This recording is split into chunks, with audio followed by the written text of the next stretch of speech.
Hello, welcome to the latest edition of the Arondtable. I am your host, Steven, and today I'll be talking about some of the things that have caught my attention this week in the world of entertainment.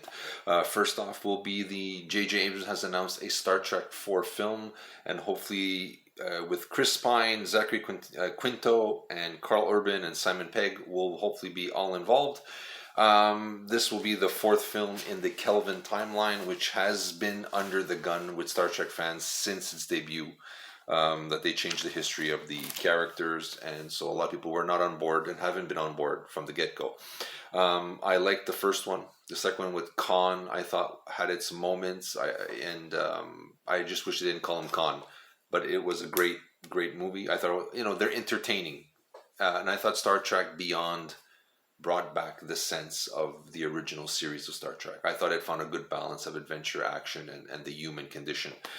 So that one kind of really resonated with me, and I like the third one, Star Trek Beyond, a lot. So I thought they were kind of finding their footing again, and I was hoping the next one would bring them to that level that we all new and old fans alike would get on board. Unfortunately, there has been a lot of delays, and there had been rumors of the Star Trek 4 film being a time travel film where Chris Pine will go meet his dad, who was played by Chris Hemsworth at the time, who's now known as Thor, which would have been an interesting idea.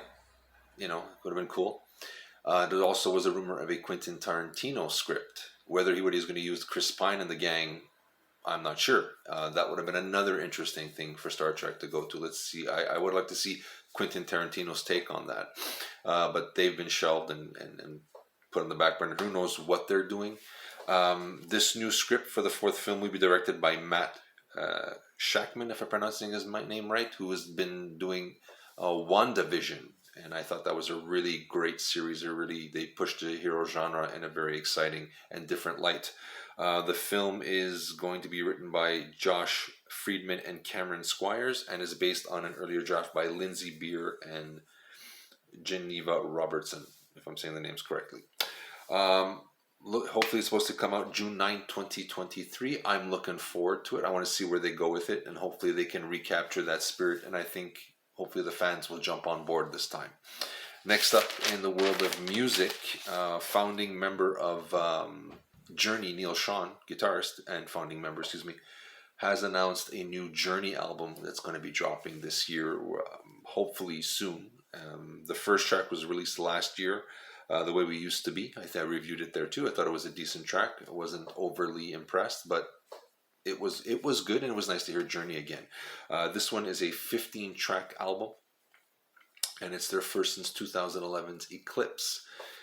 Some of the tracks are being mixed by Bob Clearmountain, who did Raised on Radio, which is an album I quite enjoyed and thought it sounded really interesting and really good at the time. So looking forward to this. There's 15 tracks. Neil Schon has gone out on a limb saying that people who have heard it have called it a modern day and age version of their classic album Escape. Those who do not know Escape, that came out in 1981 and had probably the biggest song of their career with Don't Stop Believing. So that he's referencing that is a bold statement. So either, that's either going to make or break that album, So now people have certain expectations when this comes out. So, but he did mention a modern day and age. So that may be the loophole for him to, so they won't compare it. So, we'll see. He said there's going to be a lot of guitars in it. Hoping that's true. He's a great guitar player, and I think he's underutilized in Journey as a guitar player. And you hear him live, but on the studios he seems to be pulled back, and hopefully we hear that more. Like in Eclipse, you really heard him playing.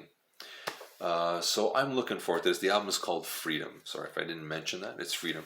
And like I said, 15 tracks. Some of the songs will be mixed by Bob Clearmountain, who's done work with Springsteen, Bryan Adams, and a slew of others. This guy knows his way around the board, so I'm sure the album will sound good for sure. So that's it for me. Star Trek 4 and the new Journey is something I'm looking forward to. And let me know what you think of your thoughts. Are you fans of the Kelvin timeline? Do you think Journey should record any new music, or should they stop? Love to hear from you. Hit the like button, subscribe. We'd love to hear from you.